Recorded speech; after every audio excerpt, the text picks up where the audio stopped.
Everybody, thank you for joining us on the Full Circle Magic live Q&A tonight. We've got an absolutely incredible guest, a creative genius, one of the most inspirational performers in the world, Kenton Knepper. So welcome, Kenton. Thank you for joining us on Full Circle. My pleasure. Thank you. Nice to see you. All of my students almost in one place. What a frightening idea. And just before we go any further, I'm also going to say we've got Luca, Atlas Brookings, Fraser Parker. We're here. We're going to be asking Kenton some questions that we've got, some questions that you've got. So before we get any further, I hope you all appreciate that Kenton's cancelled the booking tonight to turn up and just to be interviewed by us. And because there's 5 creative minds in one place at one time, which is an absolute rarity, this is a surprise for everybody. This is probably going to be the most incredible interview in the world. So, first, let me tell you a little bit about Kenton from my perspective. A few years ago, maybe 4 or 5 years ago, I got introduced to Kenton. I'd watched Kenton's stuff and read Kenton's stuff before that, and I was very, very nervous when I first messaged Kenton. Incredibly scared because I was sending an email to somebody that's an absolute god in my eyes. And I sent an email with a book, and I proposed that we try to write something together. And he said, if you send me some ideas that are good, we'll look at it, but I never promise anything because I get so many emails and I get so many people asking me, I rarely do it. And I sent him some work, and he sent it back, and he said, no, it's not good enough, send me something else. And then I sent him something else, and he said, that needs changing, and this needs changing. At the time, it was quite disheartening. But it was a process that taught me, absolutely, it was the most incredible lesson I've ever had in my life. Because if Kenton had just accepted it as it was, like most people would say, oh yes, if they think they can make the money off the back of something, and that's not what Kenton's about. That if they think they can make money off something, they will. He refined me to a point that I was very happy with the first book, and he also opened up my eyes to viewing things in a different light. And where everybody else stops at the 3/4 mark, Kenton tries to teach us, and it shows. Influenced a lot of us to do this, to go all the way and to make things different. So that's why the students at Kenton are generally, and I'm not saying that I am not being any egotistical in the sense, the people that are the most notable performers in the world. So that's how much of an influence Kenton's been to me. So without any more of an introduction, can you tell us a little bit about yourself, Kenton, where you're from and what sort of performing style you've got? Well, thank you for that wonderful introduction, and I think Fraser and Luca and everybody else can kind of verify.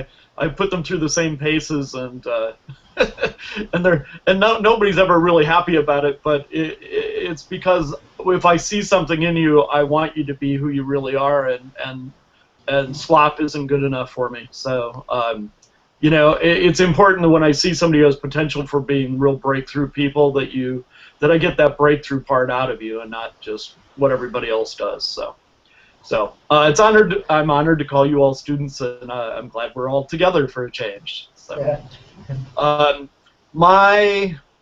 I began my first paid show. I was 8 years old.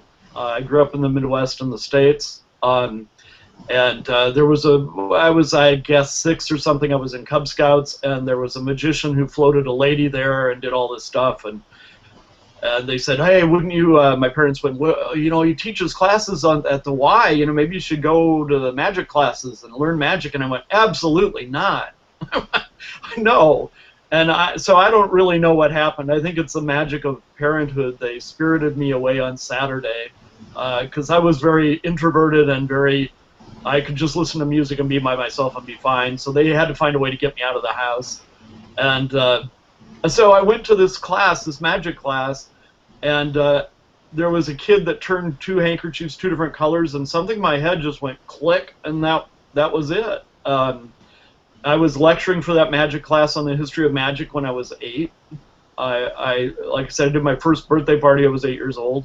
So it's just like I tapped into something, and it's kind of been like that ever since.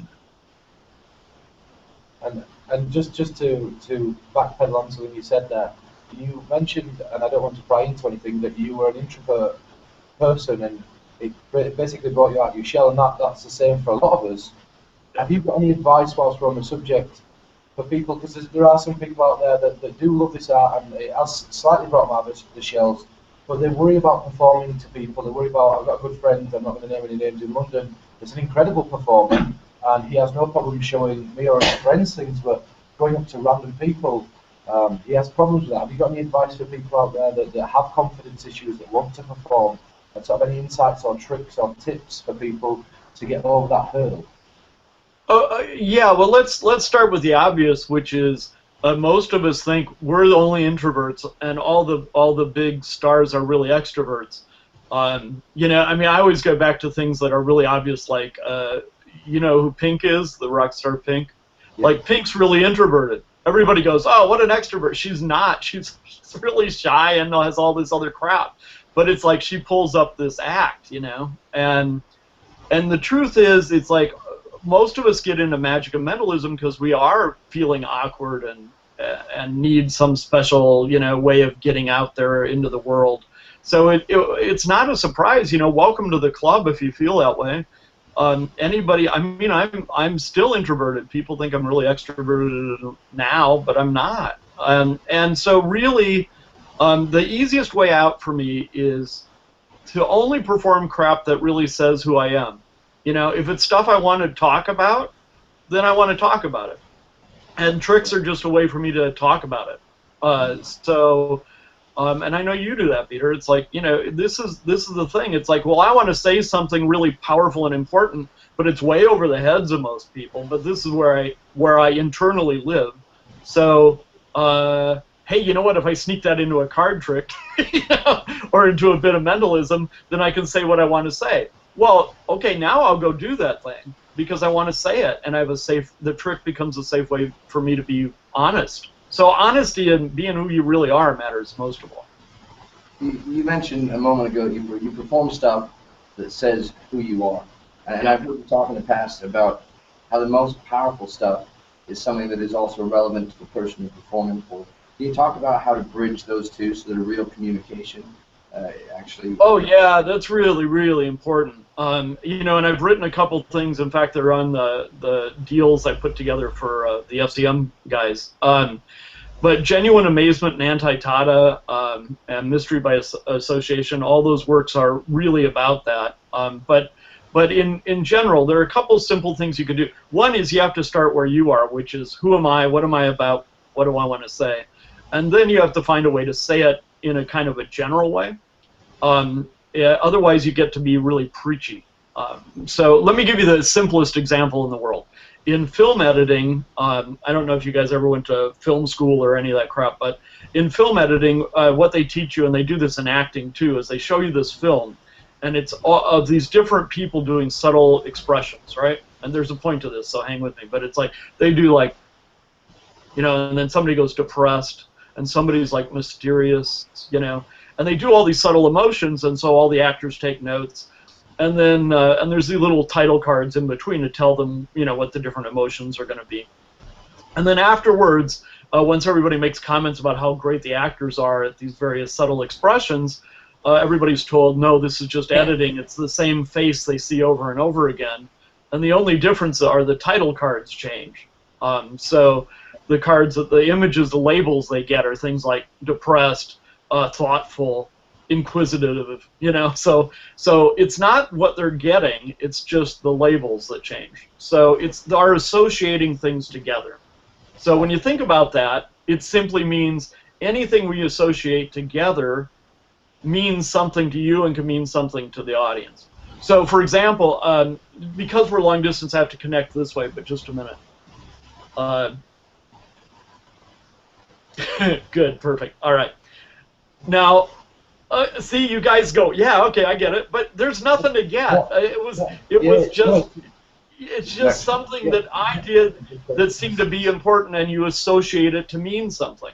So, yeah, and you do feel it, and that's the other thing I'm really big on is, and people scoff at this, but I'm really big on real mentalism in the sense that if you really feel it and believe it, even if it's momentarily, people feel it all the time. So, 5 minutes before we were saying, yeah, I know. We do this thing where it's a real strange one, but I got this from an idea you'd said, and I've never got a chance to talk to you about this. But I always do this thing before I come into any. Let's say we're going to go into an equivocate, and there's 4 or 5 objects. I'll snap and tell them to change. But I always say, and I've said this to every single one of you, and you've seen me do this a lot this. I feel it, and the object that I want them to stop on, I wait till I really feel it. And I've found that it defies probability, and it's something that can't be explained in words. Yeah. And there's a saying that I use, and I'm sure you better all agree, and this is something that again, one saying that you had that I really liked was a penny for your thoughts and a dollar for your feelings. And what that really told me is that the empathy side, the emotional side, and the connection is more important than the thought. And I always say this is as little about telepathy as it is as much about empathy. And I think that's an incredible quote. Absolutely. And you know, a penny for your thoughts, a dollar for your feelings is exactly, that's one of the points. What does that mean exactly? Whatever you need it to mean. I know what it means to me, but as an audience member, it means what you need it to mean for you, and that's why it's valuable. That's the thing. So with that being the case, I mean, one of the questions we've seen submitted that we're supposed to ask is about mentalism and magic and. Well, but one that specifically had to do with cultivating. Before we even get to that question, I want to ask you your opinion. Do you have to be a really empathetic person in order to be able to cultivate successfully, or can you go in and you know not have that mindset in the first place? Well, you certainly can. You can be totally totally stuck in your head and not empathetic and spout out all the lines that you've memorized, and but it's not what people feel. Yeah. And that's the difference. I mean, I'm not going to name names, but I know a couple readers who they're no longer in the business. What a big shock this is. But they wrote big books on readings and things, and their whole thing was, look at how great I am at scamming these people and giving by all these stock lines and this and that and whatever. And they would come back and laugh at these people, you know. I mean, it was horrible, but it's because they had no connection at all, any real connection. They thought it was all in their head, and that's what mattered. And like I said, they're not working anymore. They're gone. They're not even in magic and mentalism, you know. So it's not required, but it's really useful. Let me give you a really simple example, because a lot of times in readings and mentalism, we think this is difficult. And the truth is, we do readings all the time. You can't perform, I don't care, especially if you're nervous, you can't perform without doing a reading. Because you look at people and go, oh crap, I can't pick that person, they're going to be a hard person to deal with. And, oh, that person's a nice person. Well, that's a reading, you know? Yeah. So all you have to do is turn it into, you just say it as a reading. That's the only difference. So, I mean, we do this all the time. We go to the store and go, oh, I don't want to go to that clerk. They're going to be jerks. I'm going to go over here where the person's going to be nicer to me and let me slide on this, you know, whatever I have and give me a deal. You know, you already do that. You already think about all that. So all we're going to do is when you run into people, go, you know, you're the kind of person who's really helpful and follows directions easily, and yet you're really kind, and that's exactly the person I need to connect to try this. And here's another tip too, and this will work great for you because we're doing this long distances. You know, when I need you to relax and really feel useful, but the way you do that is because you already are a relaxed person. You're already useful. The thing is, as you go through your mind, you start doubting things. So the reason we can connect right now is you put the doubting part of yourself to the side for a moment. You understand? Yeah. So I just did a reading and people go, it doesn't sound like a reading, it sounds like a conversation. Yeah. But I also told you to put your skeptical crap to the side. All right? I told you stop being skeptical. If I said don't be skeptical, I'm going to do mind reading, you go, what are you, a loser? But I think what you did was really nice there. I think what you did was really nice as well. Is you use a brilliant. It's almost like fishing, like saying, you know, I feel you, and point out a statement that's a complimentary statement that they're never going to disagree with, and then they get a nod, which builds a rapport, and then another one which is slightly deeper, and then what they do is you put them into a beautiful double bind where they can't backpedal on themselves after they've already said yes early on, which is they'd be going against they're going against the self as opposed to going against you, which is just delegating the objection to them. It's just almost like a real clever reverse reading in the sense that once they've affirmed several times. They're yours. And that's it, and they're yours then Yeah. from that point, because they can't, because the only person they're going to beat or try to destroy is themselves, and in doing that, the only person that's going to looking foolish is them. Well, this is important in getting people from the audience, because even if you're just a magician, you know what I mean, and you're not doing readings per se, and you're on stage, I do this stuff all the time. I look at people and say, I'd like to, oh no, you're going to be skeptical, I'm keeping you for later. And then I look to somebody else and go, yeah, you're the kind of person who's helpful and follows directions. Awesome, come on up here. Well, I just told them they have to be helpful and follow directions. Yeah, So my reading is really telling them how they have to act. Always set up already. yeah, it's like with parents with their children. What you tell them to become is what they do become. And Right. the spectator, the participant you're working with, what you expect of them, they want to live up to those expectations. Especially your phone-based. Yeah, especially if they're also complimentary. You know, I can tell that you're this and this and this, Yeah, and they're all exactly, good yeah. things. And then you add on that one thing that you need them to do, and they There is a work really classic well. example when you do the penguin test. The spectators say, okay, I know that you will be great in this. I know you're a person with great imagination, and then it's done. You know that. And it really helps. Another thing is, I want to point out at this point, is Kenton's been kind enough to put together 3 packages for the Full Circle Magic group. In these packages, I was privy to having a look at them earlier on. I'm going to tell you the stuff in there is absolutely mind-blowing. All the stuff that we're talking about here is not even scratching the surface on what's inside these packages. And he's also reduced the prices so that you get the best deal that's anywhere else. Another thing that's within this is something that me and Kenton wrote together a few years ago, so you can see the start of my journey. And the introduction in that very much tells you just about the thing we talked about earlier on, but in more depth. There's one thing that I want to touch upon before we go away from these packages, is all the stuff that you've seen me do. If you've ever watched my videos or you've seen anything I've done, and the stuff that Luke does, and the stuff that Fraser does, and I know you follow Kenton's work as well, and some of the stuff that Atlas does, is based off the fact that we don't care about the cabareted art.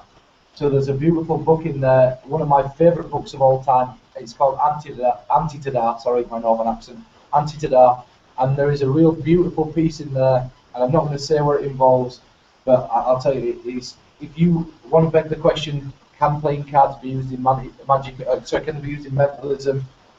With this routine, it escapes being pigeonholed. It's so beautiful. I've put this into my set, so I know it's great. So I didn't want to cut in there, Kenton. I just wanted to, before we got off track, because you did mention the packages. Go on there. Do you want to ask a question, Fraser? I would like to sort of say something. Basically, I'd like to just acknowledge that without Kenton, I don't think any of us would really think in the way that we do. And Kenton kind of is the foundation, and I think it gets missed quite a lot. When I talk to people, they kind of don't know about Kenton, so I'm happy that I can link them back. So I'd like to just use this time now to tell you how important I think Kenton's work is, and it is the foundation. You know, that's fine. Thank you, Fraser. I appreciate that. I think Wonder Words and just the introduction of linguistic deception is monumental. It's literally, it's a milestone. Yeah. My entire career is based off the back of it, and that's it. And mine too. You know, all And minors. There you go. the emotional mentalist label. It's all based on Kenton preaching. I mean, it's okay those guys blowing people away, Yeah. but what I mean is, We need to don't make mean it that in personal. like a military sense. No. yeah, Yeah, I understand. Look, what I think is, Yeah. yes, there is the, work on stage, do the things, but that's okay. But it's another thing when you give the people something personal, emotion. That they will not forget. They will not forget you because you've done a mentalist trick. They will not forget you because you give them something important, that they remember forever. So, Yeah, it's and you're absolutely right, Luke. If you are a mind reader and you can get into their mind, yeah, what do you leave there for? yeah, you need to understand. Before you get out. What do you- Right. That's right, exactly. So this is the thing, and Fraser, you're right. It's amazing to me sometimes. I mean, there was actually somebody who emailed me a couple months ago who said, there's a big debate online about who came up with off by one, and I went, there's no debate about it. It's like, and then there was a big debate about who came up with multiple reality or dual reality. It's like, look, I was here. I know where it came from. Yeah. Whilst we're on this subject, I'd like to ask a question about that because I think it really ties the eyes here. Obviously, you've created a hell of a lot of principles and linguistic subtleties. You coined phrases, and even when you coin phrases, they're cleverly coined. What are your inspirations for creating these things? So do you sit on a bus? Do you travel? What's your creative process to create these things? Well, it depends, but I said to some a very well-known performer in Vegas because I got done with a lecture and we were talking about some things, and he looked at me and he said, "Okay, how do you do what you do?" And I said, "What do you mean?" And he said, "No, how do you do that?" And it really surprised me because I have a lot of respect for this guy, and I looked at him and I just said, "All I do is mainly I observe how I think. I observe how I act. That's kind of it. I observe humanity, and I start always with myself, and then things come through me because of that attention. So that's part of it. Is if you realize how you think about life and then you check that against other people and how if they have the same patterns, you kind of have an idea. I mean, I study a lot of esoteric stuff, really heavy, deep, esoteric stuff. And that leads me to things like, multiple reality kind of spun out of that for sure, because I was looking at various levels of reality and different planes of thought and thought, it's funny, because on a really mundane sense, that happens too, so. Kenton, let me ask you something, because I know you do also these things with the singing bowls, these things, yeah. Meditation and stuff like that. Is this helps also for what you do for your, creations? Yeah, your outside influence that you brought in and use as inspiration. Oh, totally. I mean, I wouldn't be who I am without all that other stuff. That doesn't mean other people need to do what I do, because I think sometimes people feel threatened by that. Like, I don't like that crap. Well, you don't have to. but for me, it's like it's important for me. And yeah, I wouldn't be. I mean, look, my bride walked into my house a couple of years ago because he hadn't been in my new house, and he walks through and he goes, "Wizard, you have a museum." And it's like, well, yeah, because I'm surrounded by symbols and images and feel and scent and everything else that reminds me of the magical, and so that I carry that with me, and one of the things I like to say is, what you dwell upon dwells on you. Yeah. Whilst we're on the subject of bringing things in, outside influences and stuff, I know that we did touch briefly upon the cold reading. I don't want to get into how you got into cold reading. More, I'd like to ask you, and you don't have to, we're not trying to set you up for anything here. Could you give, me a reading? If I maybe wrote something or drew something, do you think based on... Yeah, well, there's a lot of, this is where I think you can add readings into, like, anything. And it doesn't necessarily have to be a quote-unquote cold reading. For example, let's do you have something you can write on? I see you have a marker there. Do you have something you can write? Because last time I did the interview, I kept having to go back to the computer to grab the questions. And I wrote the questions down. But I do. Okay. I have something I can draw on. And it's okay, good, awesome. So what I want you to do is just draw. Don't show anybody at home yet, and don't show so I can't see it on the camera. But can I do it behind Atlas's back so that? Yeah, that's great. Yeah. Okay. So and as you're drawing, I'm going to talk to the audience a little bit and do a bit of a reading. Okay. Because one of the things Peter's trying to do right now is he and I've been making these connections of trying to figure out how to do linear thought and more unusual thought and put them like together, and Peter's kind of at a crossroads right now where he's going through a different thing. He has a new relationship, so that's like come together for him. So there's a lot of things where things are coming together, additions and whatever, but you're also taking like unusual things and trying to make them like very, it's like a foundation. And a foundation in mystical circles is like a square. So it's kind of like you've got a square, a foundation, where you've got this kind of crossroads going there in between, and it gives you a new perspective on life. Does that make sense? Kind of a new perspective. And so that new perspective on life gives you a window to look and see things differently. So this is like a new way of viewing the world based on your new connections and how you're trying to manifest it in the physical. Does that make sense to you? Yeah. So Yeah, what did you draw? Because it should relate to what you drew. Okay.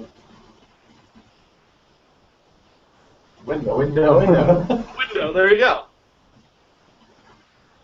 So this is part of why we do readings with everything, because instead of just going, and I drew a window too, ta-da, it's more interesting to say, oh, look, here's what I'm getting about you, here's what I'm getting about you about this, and here's what I'm getting about you about that, you know, and then doing it. For example, again, and think of like a playing card, and have one in mind, and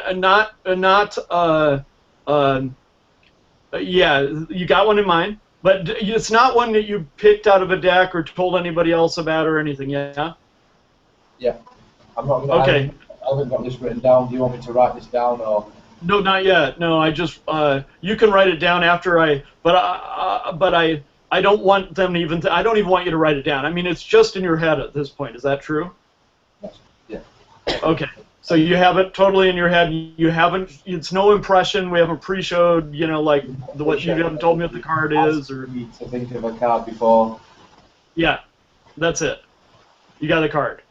Go. Okay. So first of all, you're wearing red, a lot of red, so I know it's a red card because that's easy. So that part of it's like obvious because you're wearing too much red, and it wouldn't be a black card. And the other guys, notice how they're dressed. They're all wearing black, so that would have been easy for them. They would have been black. But you know, you're so blatantly red. So it's a red card. But here's the thing: is like right now you're looking at you're very successful. You're doing really well. Your things are lining up for you. All of those are like numbers that have to do with victory and have to do in tarot that would be like key 7.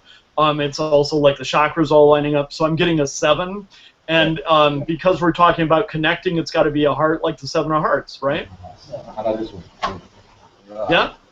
Yes, the 7 of hearts. See, so there you go. That's why readings are interesting.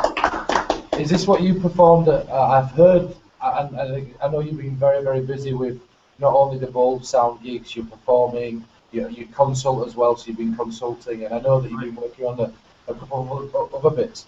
I did read somewhere, and if it is different, please specify it's different. Is this the thing that you performed at Mindvention? Because I heard that there were a lot of people blown away there. I read this somewhere, it might have been in a review, or is this what you performed at Mindvention? Yeah, and it was part of it.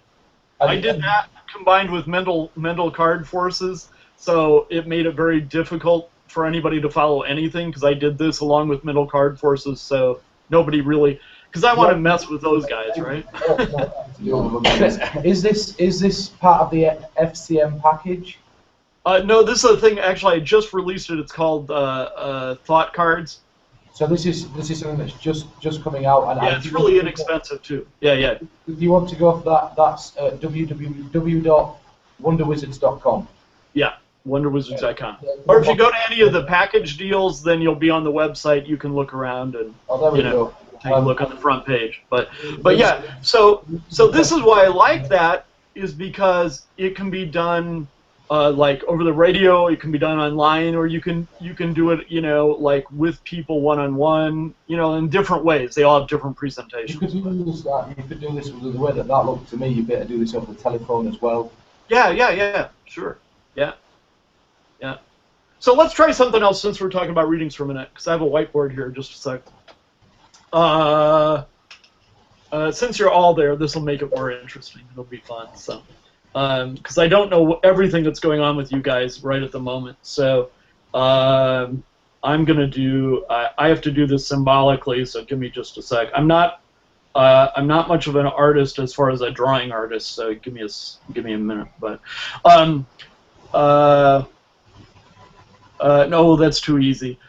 Fraser, think of like a major. I don't want you to give us specifics because I don't want to embarrass you about, you know, like specific details.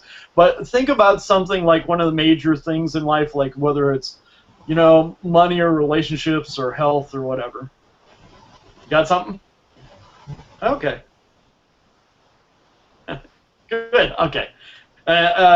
And so, in a general way, Fraser, just so everybody else can play along with this, what were you focusing on? Relationships. Relationships, right. And Luca, the reason I stopped you is I was going to ask you, like, what was going through your head, but you're thinking about getting back on the boat and stuff again, huh? Exactly. Yeah. So this is what I wrote ahead of time. Wow. So, this is, to me, this is what's really exciting, because people think, oh, mentalism has to be difficult, and you have to, like, cue everybody in and all the, all sorts of nonsense. And really, I will teach you this right away, and then you're gonna freak out. But for those of you smart guys, you'll try it, and you'll know how easy it is. Some of you know this is like in the mind reading lessons, but essentially, if we boil all categories for readings down, right? In the old categories, there was travel and health, right? And money and love, and that was it. Okay? So the problem with the words are, you can say things and it can mean a lot of different things, and people go, well, that could mean anything or whatever. However, in symbols, they will totally take a general thing, right? So if I do, like, I'm going to say, well, okay, I'm going to draw this first. That's usually what I draw first, okay? So it's like water. And I always draw a ship because that works for me for travel, okay? But I also say, well, the ship is about, like, at the subconscious levels where we're all connected, okay? So it's like we have to travel along at the subconscious level, which is always represented in symbolism by the waters, or traveling across the waters. So that's my out. So I'm one behind already, right, at this point. And you even, I'm sure you don't need me to tell you this, but I'm sure you can even say, the sea as you drew it looks choppy, and the fact that you're above. Right. And Big talks about. You have so many different ways to go. So now then I say, look at somebody else and say, okay, well, think of a major category. Well, like for example, Luca, think of something else that's going on with you, like, right now. Okay. Okay. I can't draw that very well. I'll show you what I drew. It's like it's a Band-Aid. For health issues. Get it? So he's disgustingly sick now. We've had to bring him out of. He was laid in bed, and he's going, oh, I'm dying. Do you know, this Italian man called an ambulance because he. No, I don't call an ambulance. I was going to. Come on, we're going to call an ambulance. He's all the way over to Blackpool. We're going to call an ambulance because he was in bed coughing and spluttering up. And I said to him, "Come on, get up." We did this today because it's very rare that we're all in one place. Yeah. We had to do it because this is going to be so bad. For us, it's monumental. Yeah. It's made by Nice. So the point is with this that you can do, if you have, look, with 4 symbols, right? I don't know how to do the European version, but like for states, there's like a dollar sign, right? Even with the Band-Aid that you drew, Ken. Yeah. I looked at it. I thought that was a dollar. Yeah, I thought that was money. Yeah, people, and that right. So there's lots of wiggle room, because you're drawing images. You're drawing images, and so because you're one behind or one ahead, depending on what happens, it doesn't matter. You just look at your picture and you just keep adding stuff until you go, wow, this picture is exactly what everybody said, and that's when you show it to them. And the last person, if you say now, especially if it was used in that sense in a two-phase or a three-phase routine, the last one seems very specific, and you say, and if you pointed that at somebody and said, like, for example, say you drew the boat, and I pointed that at you, Luca, to me, and to you that's you with the boat. But if I pointed that at Atlas and said, now, the reason that I've drawn this, and I know that I know, using the word that's a specific and indefinite, I know you connect with this because you're the sort of person that constantly refines your own thoughts in order to reach or achieve any desired destination or goal you set in mind. And even though now the elements are pushing you back, you still constantly strive on a daily basis to get to wherever it is that you're headed. And then they look at that and they go, yes, and that's the confirmation bias you talked about earlier on. And even a nice little sweet piece to add to that is, the wind doesn't always have to keep you back. If you can harness it and capture it in your sails, it does move you in the direction that you need to go. And what we're trying to point out here, guys, is that even these tiny little seedlings the greatest things in life start from a seed, and every single one of us takes ideas like this, and you can see how fast we're coming up with routines based on these tiny things. So when you look at these things, just like Kenton said earlier, the smart guys will look at these and think about ways that they could utilize these professionally, and I'd be happy to go out and do that. Yeah, I would too, and I could honestly know my mind have already something. Yeah, me too as well. I was thinking you can hold up a picture and point out, what's missing from it. So what we're saying is something as tiny as this that seems like it might seem like you might watch it and go, putting that there as an ambiguous last phase for a one. It's not. It's how you frame it. It's how you make it. It's how you take that seed. You put it in the foundation. You provide the elements and just watch something wonderful grow. Right. So thank you. Yeah, I used to take things like that, ideas of mine, and go, that's clever, it's interesting, I'll try it with a couple audiences and see what happens. As soon as they fall all over the place, you go, oh, okay, I guess this is worth doing. And then, unlike what happens today, usually I live with it for a lot of years, and then eventually I teach students, and then later I put it into publications, So I don't put things in publications because I thought of it yesterday, and that's one of the things that happens a lot. Is one of the big things now is everybody's selling to each other. They go, I literally get emails from people going, today I thought of this and I'm going to put it out. What are your thoughts? And my thoughts are, go perform it for 15 years and then put it out. I did want to address something. I mean, I'm obviously the only non-Kenton student. I met Kenton today. We've messaged back and forth. Yeah. But you have 3 students here, right? And they've all done fantastically well. And you talked about when you were a young man, 6 or 8, you had someone that taught you. And fast forward, I'm not going to say 50, 60 years, because I don't think you're that old. But I can't hear you. What? Yeah. but my point is that things have changed. Do you know what I mean? The world, and you're obviously one of the great communicators out there. You've found a way to continue teaching. I think we've lost connection. Can you still see us? No, Kenton? yeah. I'm here. Can you hear me? Well, I don't know what happened there. Sorry about that, guys. So it's the energy, sorry. You found a way to continue teaching and educating. How do I really want to say this? I mean, the brick and mortar shops of old, they don't tend to be there anymore, and that's where they used to gather. And when you talk about, take 15 years to perform this, I can remember people saying, I'm not going to teach a kid and tell you learn this or this or this, and it was a process. And now everything's so readily available on the internet. But half of it is crap. But the point I wanted to make is that but he's still acting as a mentor. And so what I want to know from you is there still a pathway in today's day and age for people like you? I mean, I know that the answer is yes, but what's your process for finding people that you can mentor, and why is it important still? Well, I mean, this day and age, I mentor like via Skype, because time is limited and that kind of stuff. So we have a way to set up on the website to do that.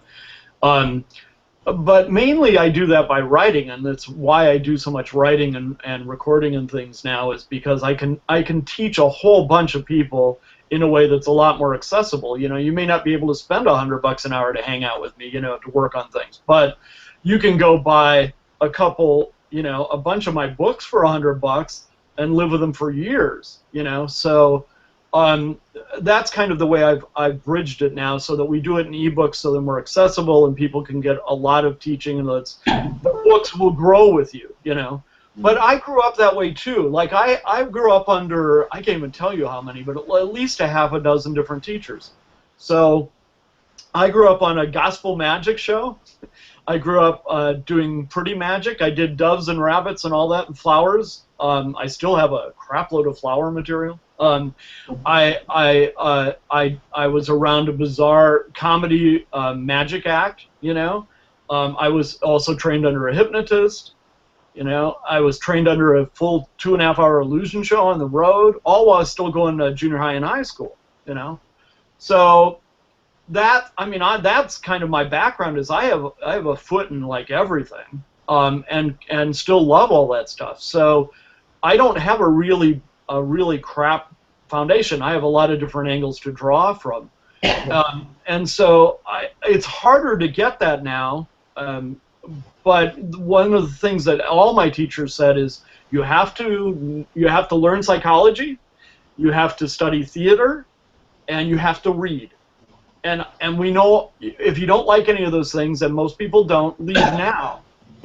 I mean, that's the way they were. It's like if you didn't do that, you were not going to be under their tutelage, and that was the end of it. Because they really didn't care. That helped instill in you a respect for our craft? Oh, totally.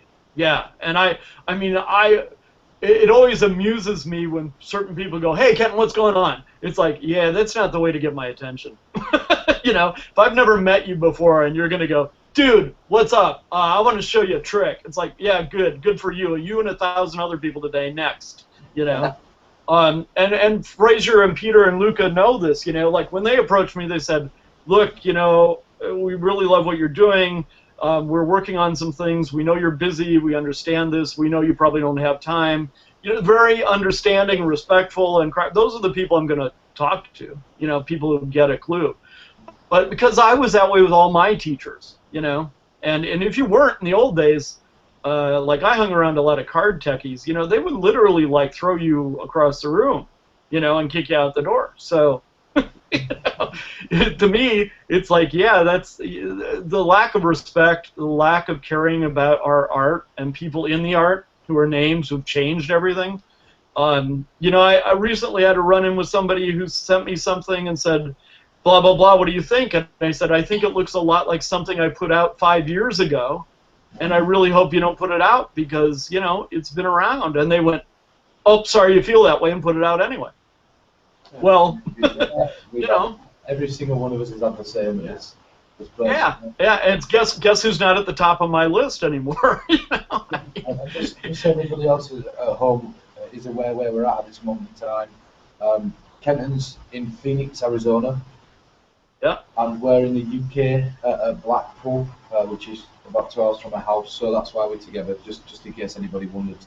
Yeah. Sorry to cut in again, but I just no. So look, let's try something. Let's try something. Speaking of cards, let's try something for fun because you guys haven't seen this, and I want to try it. This is hard to do like long distance over the screen. So, but there are a few things you're gonna have to take on faith here. I'm gonna shuffle them up, and it's a legitimate shuffle, so you know. So, and all I'm let's see. You know what? Let me do this way. Let me get by the camera so you can see very closely, so you know I'm not doing a stop force or something. So anybody, I'm going to go real slow, and anywhere you want say stop so you know it's not a force. Stop. Okay, is that right? So I'm going to turn my head so I can't see the camera. Do you see what it is? Yeah. Can you see it? Okay. I'm just gonna kind of. This is hard to do and stay in camera, so. But I'm going to try to. Usually I'd have you do this, but I'm going to cut them. Okay. So you know, and I'm going to cut them again. So it's just so you know it's buried. There can't be a key card or something like that. All right. So you stopped wherever you wanted, and now somewhere in there is obviously your card. But what I want you to do is you need to understand I don't know where it is right at this point. I mean, because you would have done this had we been in the same room. Okay, you would have done all the cutting and looking at a card. So this would be the first time I take the deck. So there's no way I would know what you're thinking of. That means it wouldn't be in my mind. But I want you to look at the cards, and hopefully you will remember it if you ever see it again. Now, this is important because I don't want to do sleight of hand. I'm just going to go through the cards here. Just, but you shouldn't see it because I can't see it, so hopefully you won't. Wait.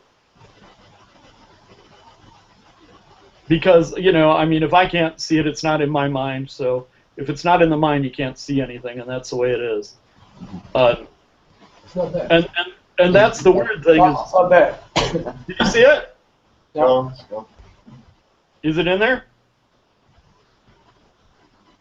Did you see it? no. Yeah, no. Because it's not in my mind, so it's not going to be in yours. You know? I mean, because I have no idea. All right? But here's the thing.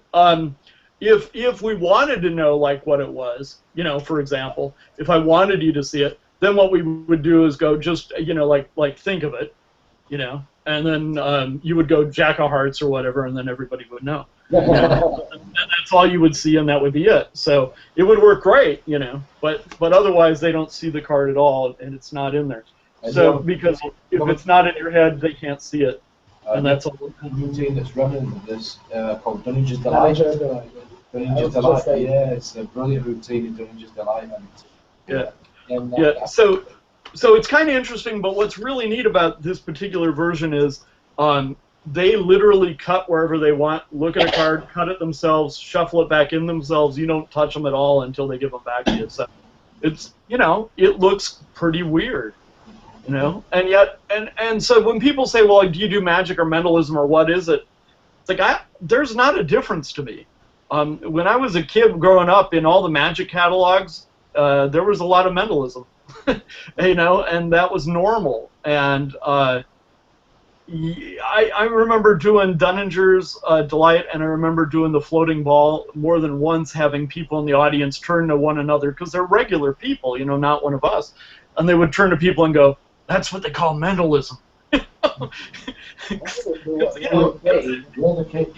levitating something. I think a lot of people forget that originally. Yeah. A lot of levitating when you're levitating balls or canes. A long time ago, people had put that down to telekinesis, and so it were very much a mental, something that was based on mental prowess as opposed to magical sleight of hand.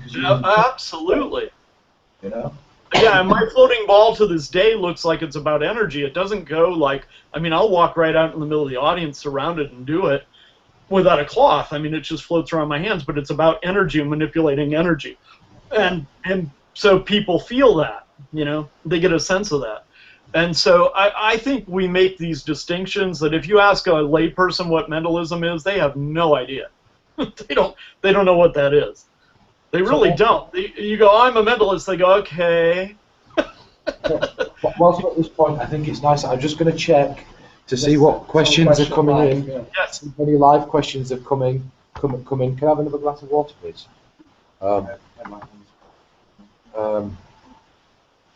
Let me take a look at this.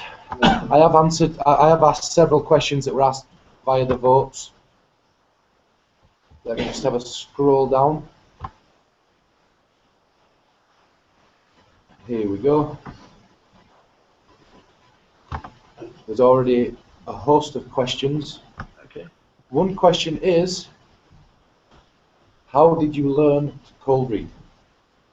I learned cold reading in part by, again, observing people and noticing how a combination of how real people who are really intuitive or believe they were real psychics or whatever, how they spoke and how they intuited and felt things, and then how that compared with other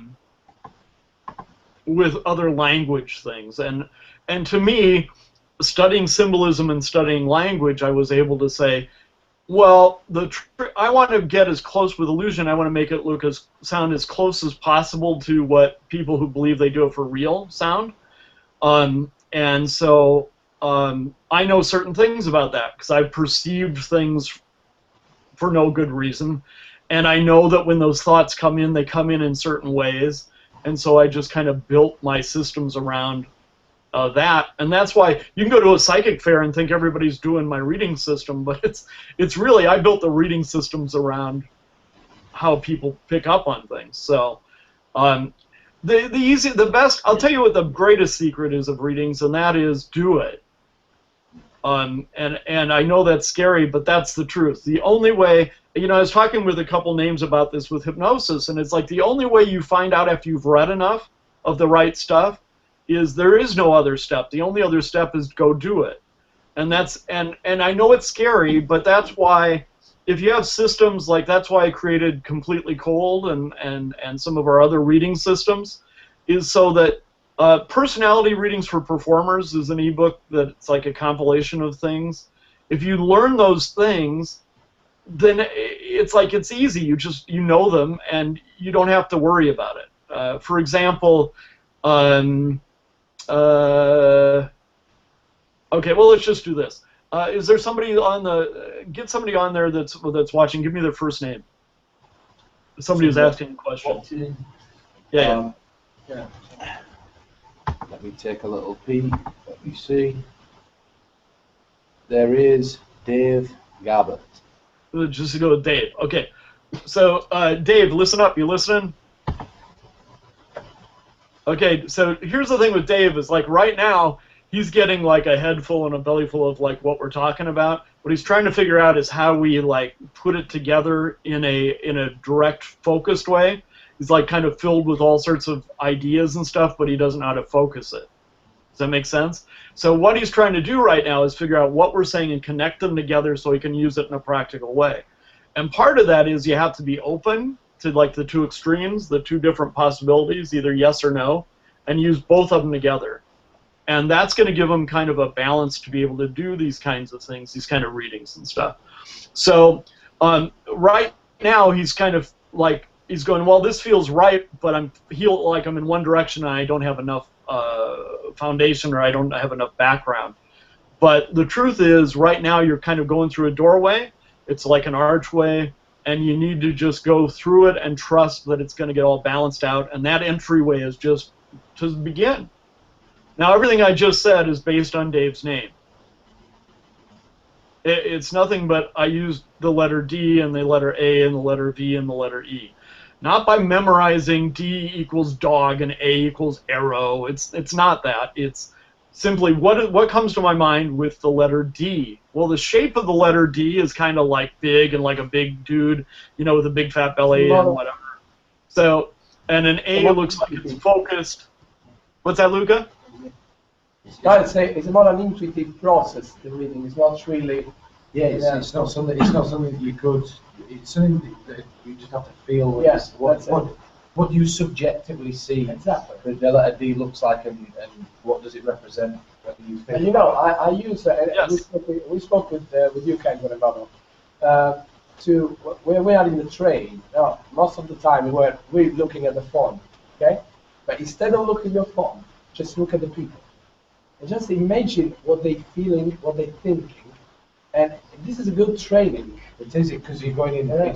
There's a game that you can play where you're in a supermarket and you watch someone walk towards you, or if you're in a shopping mall, give them 30 seconds to get towards you, and give as much of a reading as you can to that person, and then reduce it down to 20 seconds, then reduce it down to 10 seconds, and now what you'll find is that if you're doing this on stage, that 10 seconds is the same time it takes for them to get from the audience to you, and you're going in a hot reading scenario or a warm reading as opposed to a cold. Yeah. Right, and keep in mind too that what we said before, you as a human being, you already do readings all the time. There's no time you don't. You make judgments about people and situations all the time. The only difference is you're going to say them out loud. Even when we give I don't know, help to our friends, okay? If you come to me and you ask me something, and I give you a suggestion, or I don't know, advice, it's a kind of reading at the end, you know? So like when you have the person in front of you. We just take credit for it in performance. That's right, and exactly. If you're really, you know, one of the biggest tricks is to talk to people like they're friends.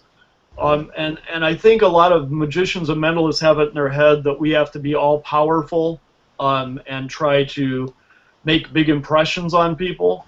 And the truth is you just try to connect. If you will do nothing else, just think about honestly connecting to people, and you'll be doing readings. You did that. Sorry. I was just going to say before we move on, because I can sense we might be at the end of it. Well, Not the thing, but the topic we're discussing. Yeah. You talked about, you know, you can read all the books in the world, but there's a point where you just go out and do it. But what's glossed over in that statement that I think is really important, that I think because you're so successful as a performer, that you're very good at, that I think would be beneficial to people watching, is that there's an autopsy process afterwards, where you go back and you think, this went well, this didn't, and you kind of refine it. Do you take a minute and guide us through your process? Well, you know, really it happens in the moment. It's very much like a missile getting sent out. You know, a missile has a guidance system, and it goes towards a certain target, and then it kind of goes, oh, no, I'm a little off base, that's not it. And it has an autocorrect thing, and then it changes and goes over here, and then it goes, okay, I'm getting closer, nope, I got to go over this way again. That's really what you do. You know, as you're going back and forth trying to figure out where the person is. If you get in your head that all you're trying to do is connect with somebody and have that little missile image in your head, then that'll do it, because you're going to try to go back and forth to understand them. The problem most mentalists have and people doing readings is they're trying to do a ta-da.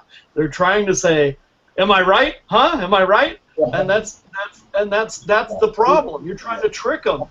I think what's from that point is if they do that and they say, am I right? They tend to. No, but there's a nice thing there as well. If they ask, am I right? Then what it does is it pulls a focus on right and wrong. Yes. And all the misses will be remembered by asking if you're right. Whereas if you leave it, the misses are forgotten. You let them find the ambiguity of the yes. And something Kenton shared with me a long, long time ago, and this is a conversation you will remember when I bring it up, is he said, and I thought this was one of the most genius things I've ever heard when it comes to reading, and there is a question that follows this from Laura.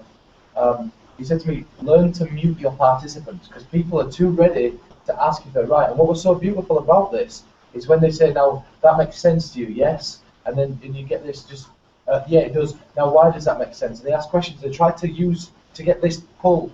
But what he taught me was that if you mute them and don't let them talk, that means that when they're never going to say a no, which means that subjectively they're still going to remember all the hits, yet everybody else thinks it were completely specific and they never saw the misses. So from the perspective of everybody else watching, it's all hits. But for the subject, they have the subjective experience, they still experience the same for getting the misses and remembering the hits. And from the output of everything, it just looks like a much cleaner reading system. Yeah. And Yes. So to that end, here's a simple way anybody listening can start practicing readings. If you do any trick at all, like where you force a card, or you do equivocate, anything where you have a prediction or you're going to know what they're going to pick, right? You have a definite ending where you know that you're going to hit. All you do is work readings into that. For example, and I talked about this in Wonder Words. You know, playing cards that people pick tell us a lot about people's personalities.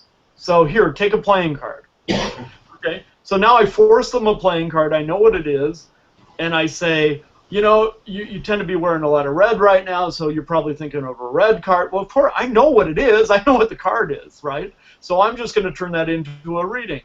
And, you know, right now you're very open, or maybe you can be very open. You can be very sensitive. So you may be trying to hide that, but I know that in your heart you're very sensitive, so you probably picked a heart. And right now you might be going through a lot of things where a lot of issues are piling up, and you feel like, wow, there's a lot of levels happening in my life. That's a pretty high number, so I'd say like a 7 or an 8.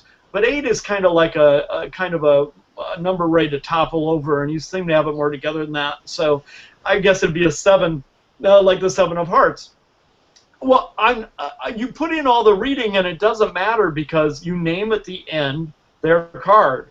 So they have to kind of assume that all the deductions you made about the reading have to be true, or you wouldn't gain a card right. Confirmation principle, with a confirmation bias. We were talking about this again last night. Is the context is not actually relevant. What's relevant is the pretext and the post-text. The pretext sets up the context, and the post-text is always used to confirm the context. Whilst we're on this subject, quickly, so I don't deviate from it and forget, because I have to go off on tangents. It's bad when there's 5 minds in one room. Yeah, unless you're about to say exactly what I want to say, I want to take a second too.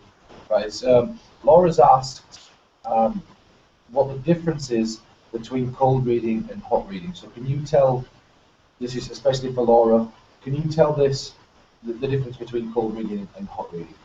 You know what? I honestly, you probably can answer that better because I don't make those distinctions. Cold reading used to be, in the old days, I know absolutely nothing about you, and I'm gonna do this cold, having no information whatsoever.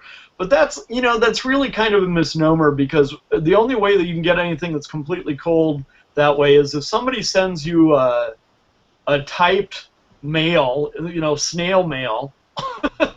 Is it really cold? That just says, read me. Because anything else tells you something about the person. So nothing's very entirely cold. because you know, I mean, that's really kind of not true.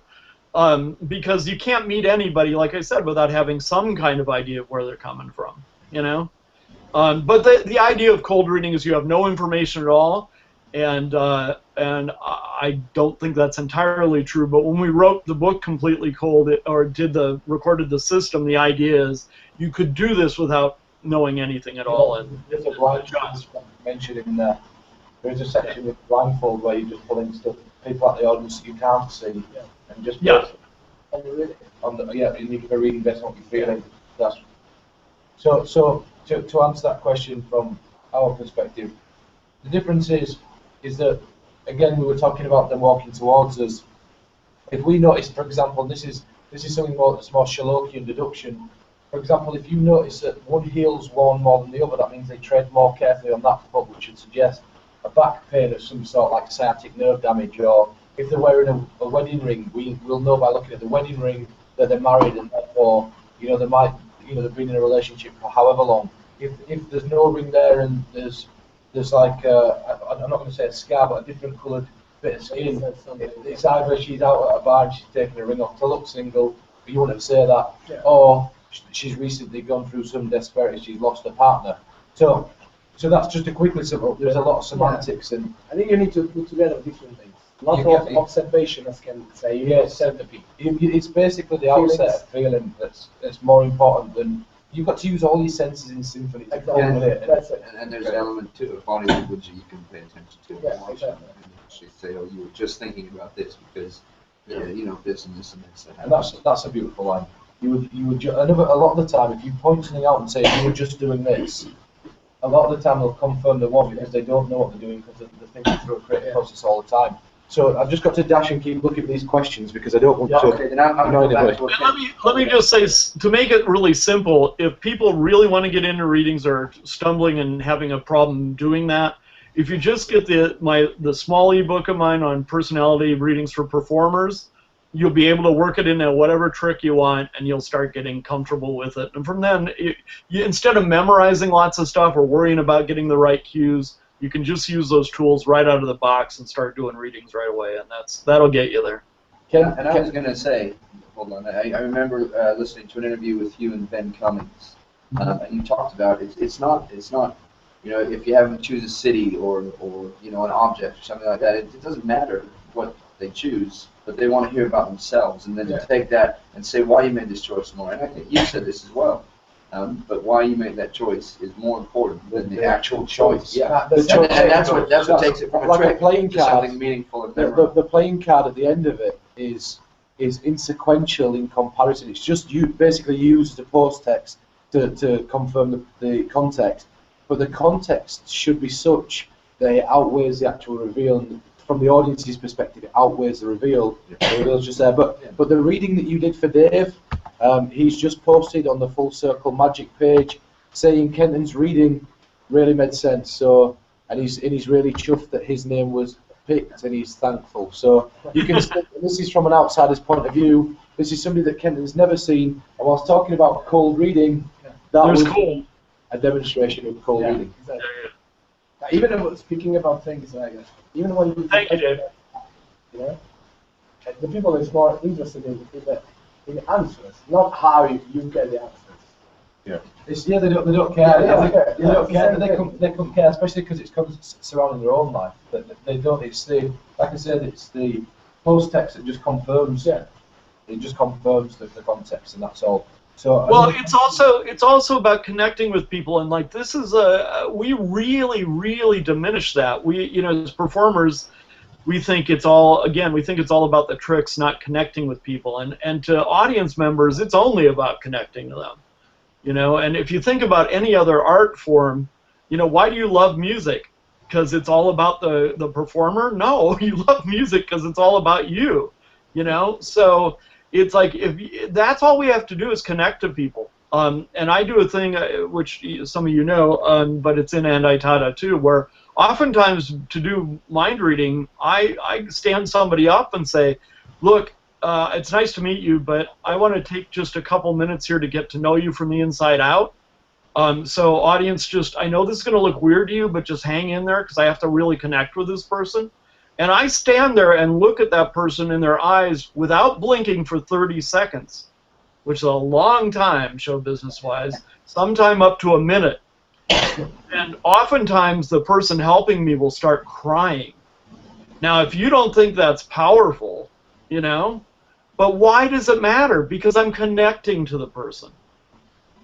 You know, and even the most cynical person in the audience who thinks, what a load of crap, this is boring, nothing's happening.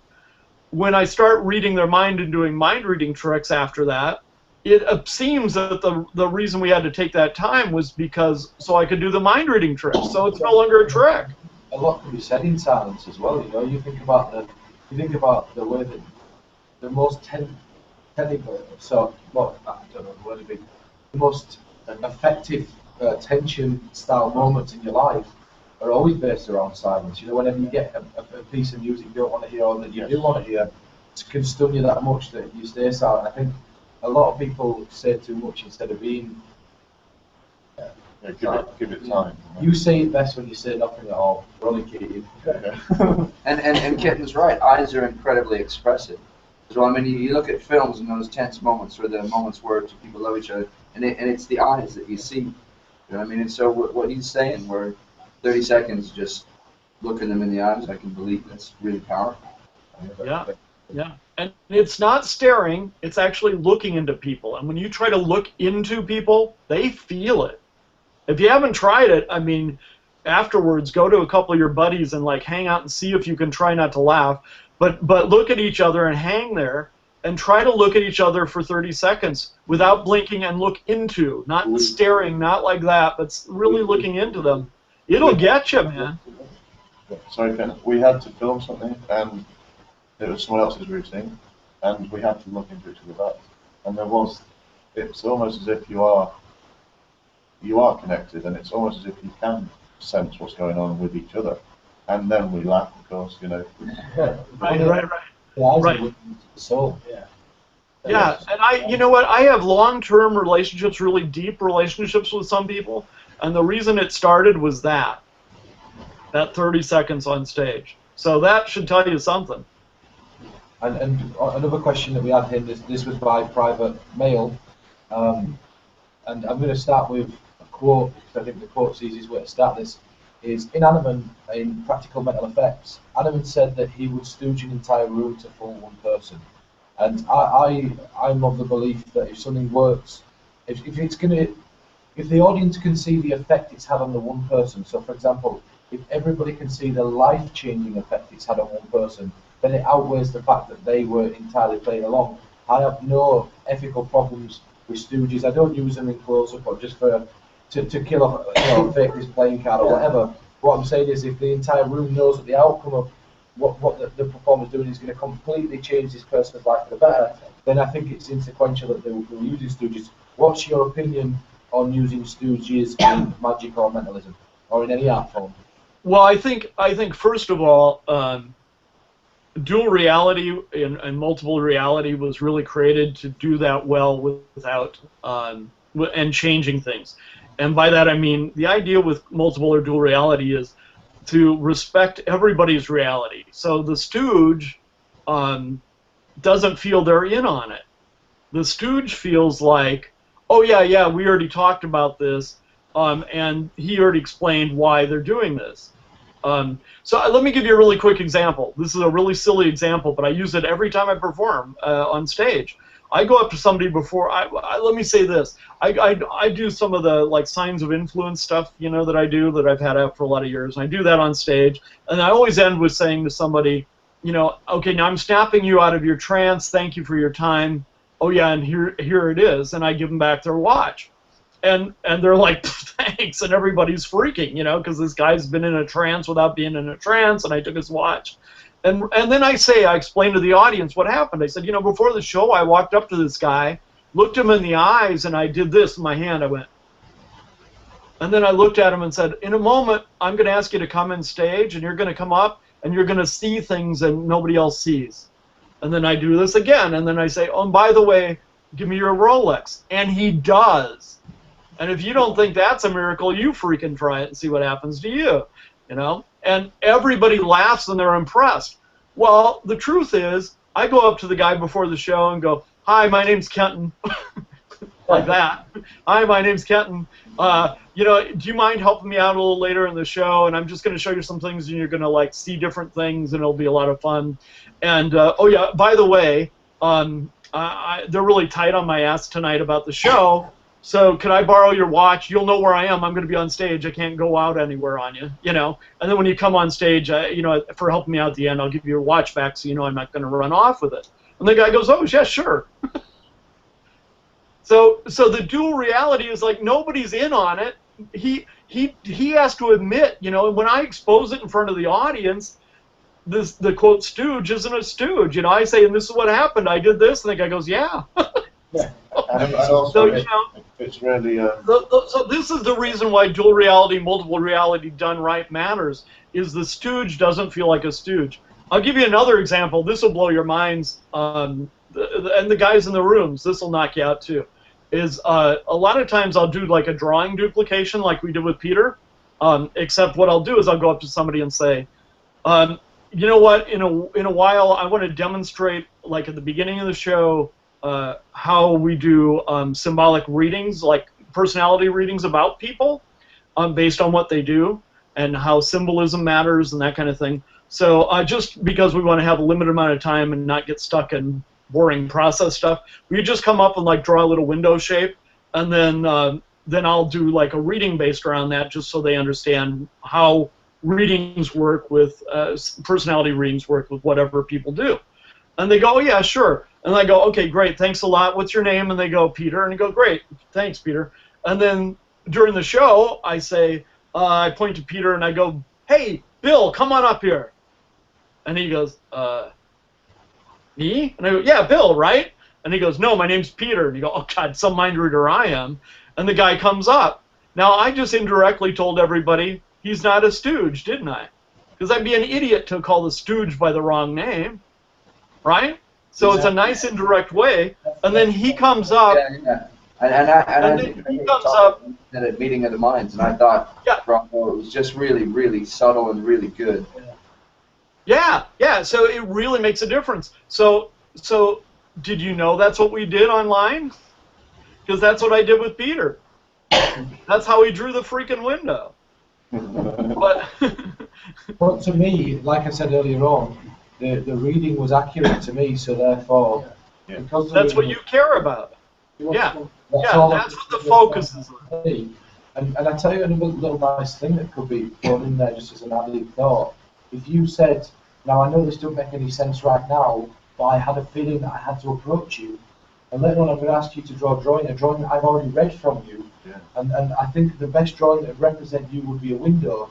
I want you to draw a window later on, and let me explain why I think it So you add represent another you." level and you So, stay so, in so the then, effect. so then later on when they draw the window, and you say, and you use the same thing, there's that beautiful moment of you give the reading, and at the end of it, it confirms itself that they're there grinning like a cat when they turn it round, Yeah. because that was only a specific symbol that meant something to them, and it just seems then like you'd read it from them, and you wanted them to show everybody else what drawing represented. Yeah.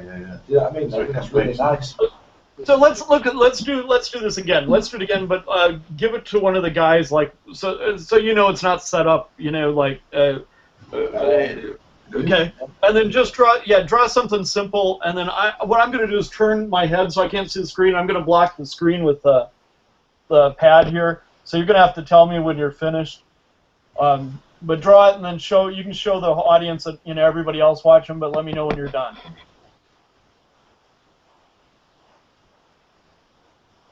Don't make it too difficult, for Just God's show sake. everybody at home what this is, just very quickly. We've hidden it again. Tell me when you're finished. Yeah, we're good. Okay, good. So usually I wouldn't ask when something's finished.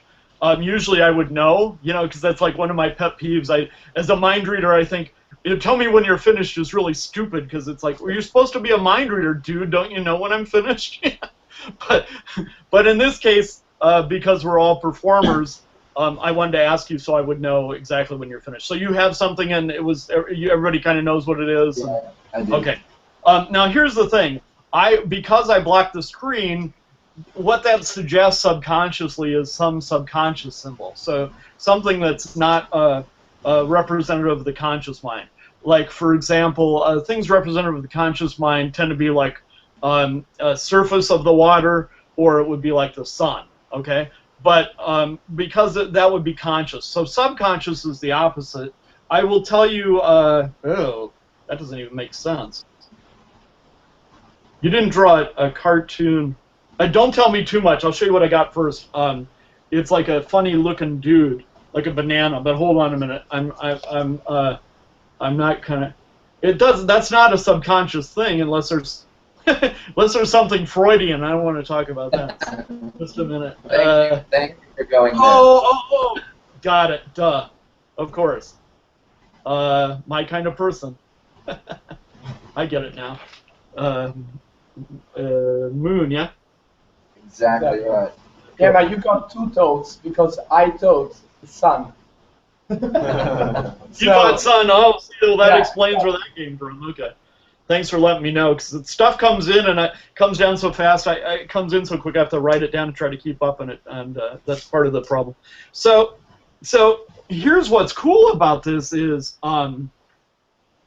you can understand from different levels what certain people will tend to draw, right? And so there's only, if I say draw something, there's only so many things people are going to draw. What else would have you drawn? The car, the tree. The moon. I wanted to draw a boat, but you drew a boat before. Right. And when you said draw something simple, you know, I felt, well, I could draw a smiley face, that's quite simple, or a flower. I didn't say something. Isn't he? No. But I think But let's point out, he's really good at reframing in your mind what happened. It's Well, difficult there's to no- perform no- no performance. simple- Right, so because I've drew enough things ahead of time, I've eliminated really obvious things most people would draw, right? So you can't do that first, because, I mean, right? Because, duh. But by saying sun, and it kind of like slowly eliminates, you know, a sun would have been a hit, you know, if at the worst. Yeah, you did with me because I absolutely. And another way Honestly. with this is what's beautiful is, like you say, there's only so many drawings that people can draw. And Right. I think another thing that you can do is if you're very coy with this, is you can just ask somebody early on in the conversation, what's your favourite colour? Yours would be yellow. So his favourite colour is yellow. Don't say anything. Put a time delay in between. You perform something for him. Perform something for him. Ask other questions in between, and then say, now what I want you to do for me is, in your mind, I want you to imagine you go back to your childhood. Imagine picking up your favourite coloured crayon, right, which totally changes it, and then say, I'll draw something using that colour that would be your favourite, that would be that colour, not your favourite colour, that would be that, That's would the be sun. that colour. Yes. And now it could only be a banana or the sun, and just based on using a wash principle, let's say it was the sun, I'd start to say, okay, what I'm feeling straight away is I'm almost getting something like this. And if they start to slightly smirk, you now know this is the beams, which eliminates the banana. And then, based on what you were just saying, which I thought was beautiful, and I'll just reframe this in a sense that they'll understand at home, is if you start to, let's say it was the sun rays, now this is something that's beautiful I've just picked up on, and let's say it was the sunbeams, right? We can, at this point, from this, start to say, now, the audience start to think I'm getting a hit here, and if I reveal the first letter, I say focus on the first letter, and I say this is like an S, and then you smile. If I reveal what that is now, the audience might think, well, this is fairly simple to reveal. Whereas if I do this and say, now really focus on what this drawing is, I'm going to try to pick up on some details. What I'm seeing is almost beams or lines. That makes sense to you, right? And I'm also seeing that this thing could have a change on maybe the way that you look or the way that you feel. And I say, yes, now the audience start going off on random tangents going, what could this be? It's something to do with lines, it's something that changes your aesthetic appearance, and it leads them so far off on a different track that when you nail the sun and you bring it back by using, what we're saying, maybe mentioning something of an opposite to take them so far away from it, then nail it out, because you take them so far psychologically away from it that the reveal's more impressive, even though you're not aiming for a ta-da moment. It happens on its own. It's almost a self-working thing.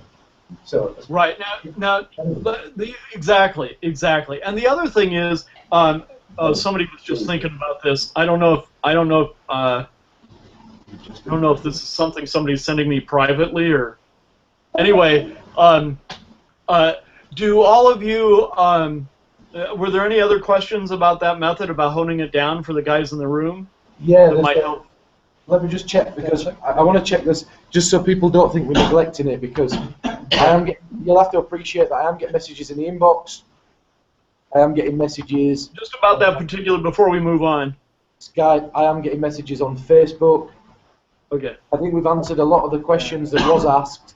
All right. Well, let me explain. I just want to make sure, because that method is something that a lot of people might want to do online. Okay, so one second before we go any further, Ken, and I'm going to say it is, because it's 25 past. Yeah.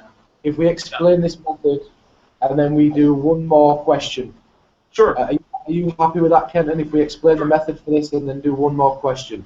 Sure. Yeah, this will take a while to explain, but let me do it quickly. You ready? Yeah. Let me ask you this. Everybody who's there, anybody else watching, can they see like two images? Can they see themselves as well as what they're watching?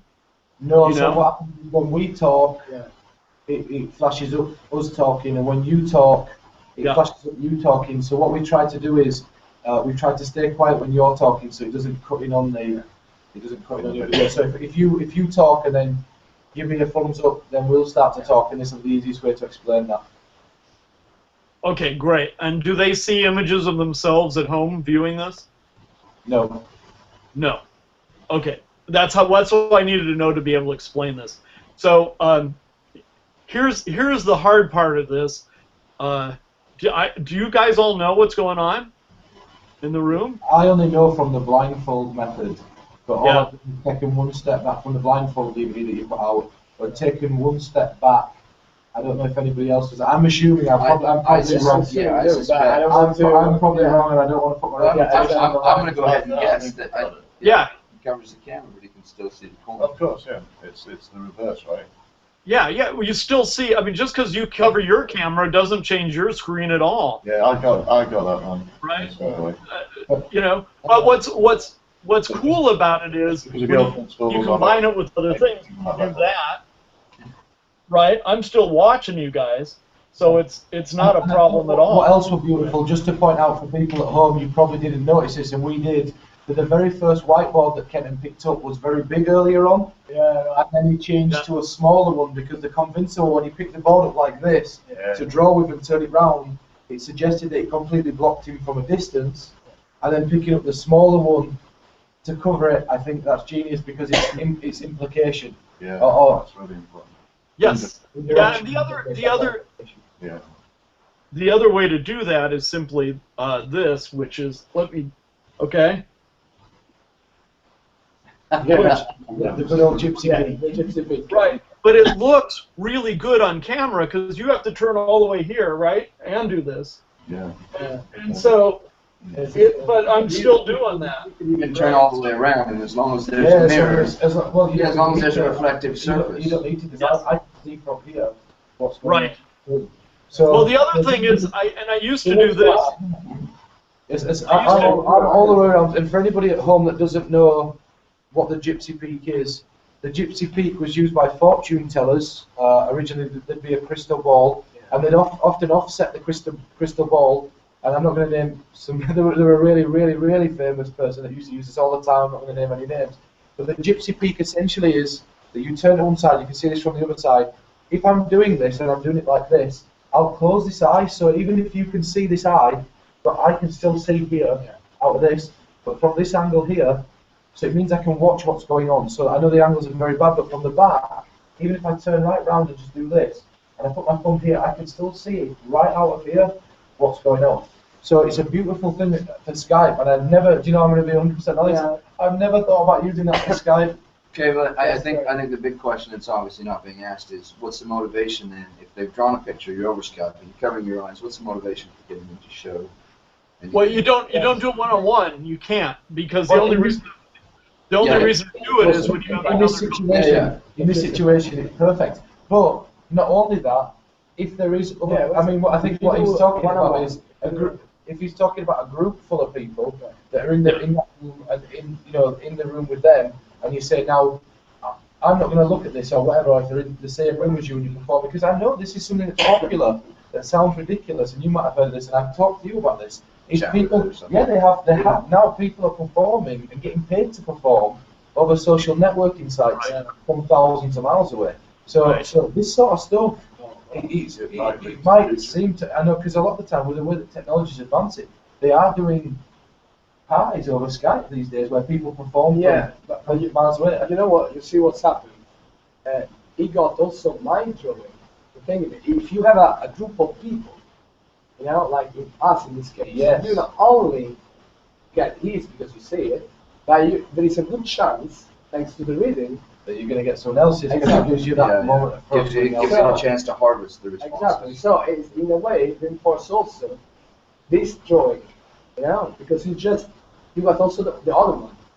Yeah, so yeah, because you got the one that was never actually verbalized or. Exactly. And also, and what's beautiful so about that is because you've got that one, it breeds credibility upon the one that's been drawn because you guess one that were not said out loud. And I like that idea. It's very, I'd say it's almost reverse Hoyer-esque in the sense that if everybody's thinking of a drawing, naturally, and what's interesting, and there's an interesting point of psychology there, is that even though Atlas were the one asked to make a drawing, we all made a drawing as well. Yeah, exactly. Because we were thinking, what would we do in this scenario? Which means by throwing out certain things in the reading that seems aimed specific at Atlas, you could potentially hit elsewhere. And what the point is here, that Kenton, I think, is trying to press, is that the more that you throw out that's seemingly aimed at Atlas, remember, he's a mind reader, and if he says before, now there's going to be many different thoughts floating around, and I'm going to try to be very specific and aim my focus at you. If he accidentally picks up on something outside of that spectrum, by putting in a line like there's many different things coming in from around, I'm going to be very specific with you. It means, and I think that's something we all take for granted, it means that if he does accidentally hit something here, or he does accidentally hit something here, it means he's absolutely perfect in a sense of, and another line that psychics use, and this is what I'm saying, these methods that Kenton's teaching now, they might seem at first glance tiny. They open so much versatile ways, and they're so versatile to connect with things. There's a psychic line that could also be used at the start of this, and what they do is in psychic readings they say, now I'm going to be talking very specifically to somebody directly, and because there's many different spirits coming in, and we're not talking about spirits here, there's many different spirits coming in. If this sounds like it's associated with you, please put your hand up and let me know. And what will often happen is, you'll start to talk about somebody that maybe passed in this way, this way, this way, and this person's going like this, but then somebody over this side of the room will go, that sounds like me, and they say, okay, now I do know that spirit is, I'm going to put that to the back for a few seconds, but let's continue here. And in this scenario, by doing this and saying there's many different things I'm getting, if this sounds like something that's relevant to you, please say, you could almost aim to fish, because you already know what his drawing is, you could aim to fish outside of that, and by aiming to fish outside of that, that means that by somebody saying yes, and saying, now we'll come back to you in a moment, and you put in a natural time delay in revealing this drawing, because you already fished for so much specific information, by the time it's come to that, you now know what you can easily do is with little amounts of fishing, and all the fishing will be forgot because of the natural time delay. So it's I think that's really strong. You literally have a chance. And also, I would like just to say that the people don't understand what a great gift just Kenton gives to everybody. This is what we're saying. All these ideas are genuinely born off of little words and little phrases, and it's about analysing. And this is going to sound like a pun, but it really does show you the wonder of words. Yeah. And I know that sounds daft, and I know that sounds like a bad pun, but I'm going to take it as such. But it really does. Well, and this is the thing. I think if you take any of my stuff, or especially some of the packages that we've just done for the group here, you know, you can. There is one big package that's like everything I've ever written in download form for like less than $600. So that's like $7,000 worth of stuff for like $600. So it's the thing. If you wanted to live with something for the rest of your life, you're never going to spend. No offense to my friends in Blackpool, but you're not going to spend $600 in Blackpool and get what you'd get on the website for that deal that we have going right now for our friends in this group. But even if you only do, you know, the medium package, or you're going to get enough stuff that you'll grow with it, and you'll keep going back to it for years and years and years. and you'll find new stuff in it all the time because I write on many different levels at once, and so it grows with you, and you're learning so much more than tricks. So that if this stuff that we're talking about sounds difficult, that's why writing it is much easier to learn, because you can just read a few things and think about it and then go out and do it, and it's much easier than you would ever guess. That's why I write. That's why I teach now. So Yeah, well, that makes get the so packages. much Get the sense. packages. Honestly, I've grown exponentially because of the packages. I'm sure Luca can say the same. You can say the same. I've read his stuff and I've got wonder words and I can't. Literally, wonder words. You could almost do corporate trading and you just get going paid. back. And you Yeah, can just read it. yeah, you could literally read wonder words. And then go Don't out. forget yeah. wonder reading. Yeah, wonder readings. Yeah. Kenton, whilst you're online, wonder readings. Yeah, send me it. Oh yeah. I love Well, it. you know that doesn't exist, right? I know you can't buy them. But I have the box. Yes, I have the box. I got them, and then I moved house, and it was gutted. So, but on a final question, and I think we should end on this question. Give me 1 second. I'll make sure I phrase it correctly. Let me make sure this is phrased correctly. Sorry, bear with me. So, obviously, Kenton, part of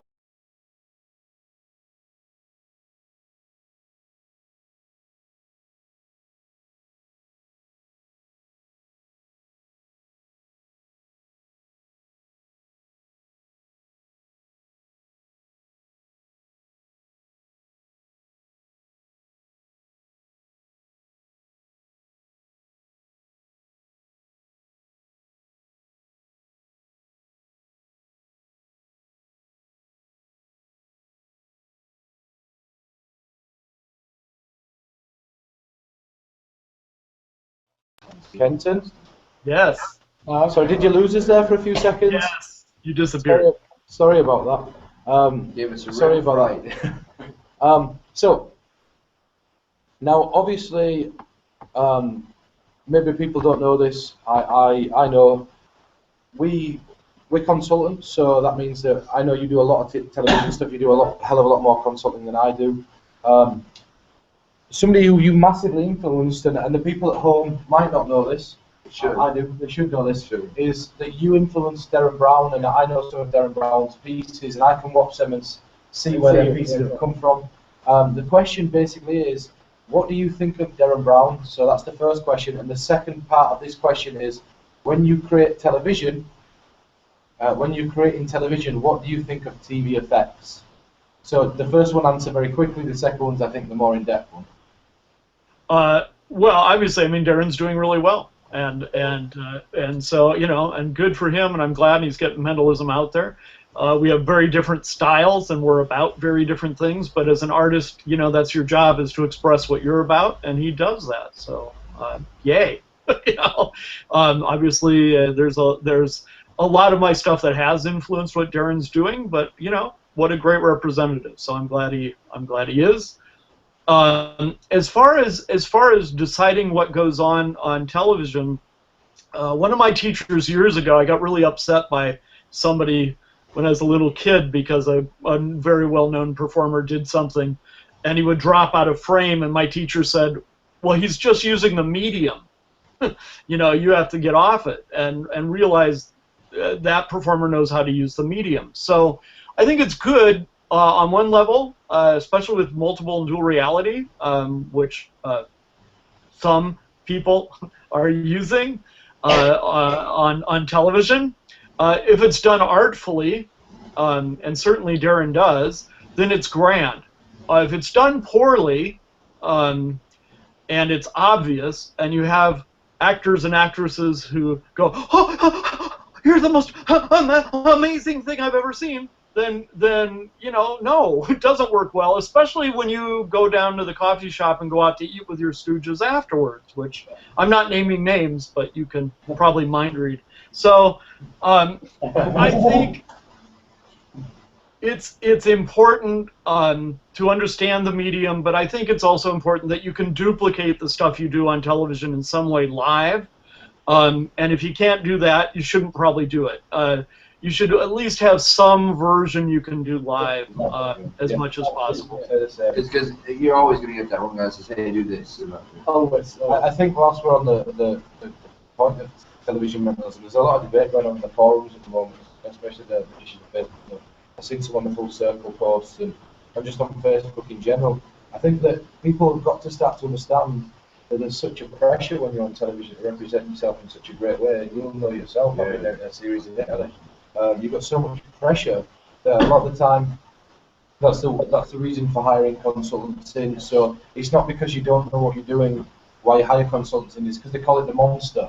And essentially television, in a live show you could make five effects last an hour. On television you do 5 effects in 5 minutes. So, and there's only so much that one mind can come up with, and therefore they'll fly consultants in or they'll get consultants in just so that there's more material there. And also, you know, it's nice to have an outsider's perspective on a project because it adds versatility to the project.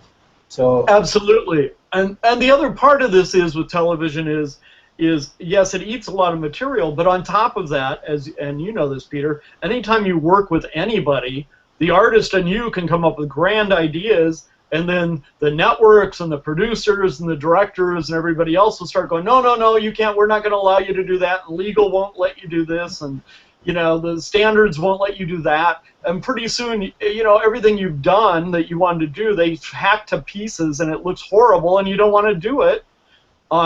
So you have to constantly have lots and lots and lots of other stuff. I can't talk about specifics about most clients, but I'll say one thing, I just to make this point. Many years ago, Keith Berry was doing a thing for MTV, and we talked through all this material, and he arrived in another country, and as soon as he got off the plane, the people met him, the crew met them there and said, everything you guys just discussed that we were going to film is out, and we're starting to shoot tomorrow. So I get a phone call from another country saying we need 20 new effects by tomorrow, 10 of which hopefully we'll get to use. It's true. We was out with Keith. We was out with Keith last night. We were out with Keith last night. He's come over to hang out, and it's true. So that's how you have to be. And this is essentially bringing this all back into one thing.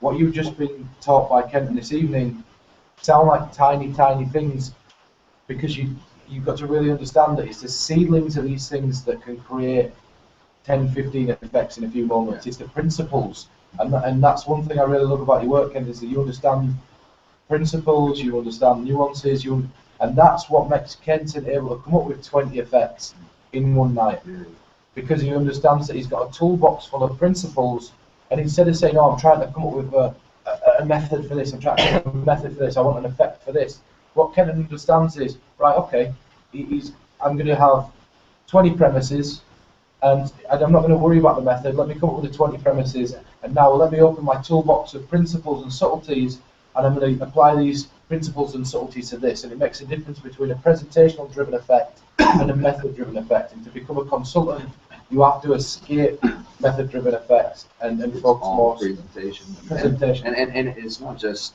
to be a consultant. If you want to be successful, a good performer, a good performer. It is the presentation. Well, yeah, my fundamental thing is principles, and you know, I know people think, ooh, that sounds very like school-like, and I don't want to learn difficult things, but it's actually the opposite. You can spend $1,000 buying a couple tricks that you think are really cool. You can spend $600 learning principles that will last you all your life, you know, and you can apply to anything. So the reason to learn principles is because then you can go out and apply them to countless numbers of things, where tricks you can apply to that trick pretty much, and maybe a couple others, and that's it. So that's why learning principles is far superior, because it just gives you endless amounts of stuff to do at any time. So I think from here, one last thing to say is everything that's been discussed in this interview, all of our thoughts and thinking, all the little principles and subtleties are barely scratching the surface of what's available through the Full Circle Magic packages. Kenton has arranged 3 of those. They will all link you to his site where you can do similar products I know I've got products on there, you've got products on there, your products are on there. I don't know if yours are, no, but yeah, so if you're wanting to get into that thinking, you want to climb inside that thinking, again, I want to thank Kenton because he did cancel a booking tonight, and I want to personally thank him for that because he cancelled the show for us to hang out, and this is by far for me being one of the coolest interviews I've ever done, to sit with these guys and especially to sit with Kenton. I'd like to thank Laura Isley for letting us do this, because normally you have to be an admin to be in the interviews, and we just squeezed this together at the last second to bring this to you, and we managed to get Kenton here. So thank you, Kenton. Thank you, Kenton. And thank you, everybody. Thank you, my students. Good to see you. Yeah. So I'm going to stop broadcasting now. Take care, everybody.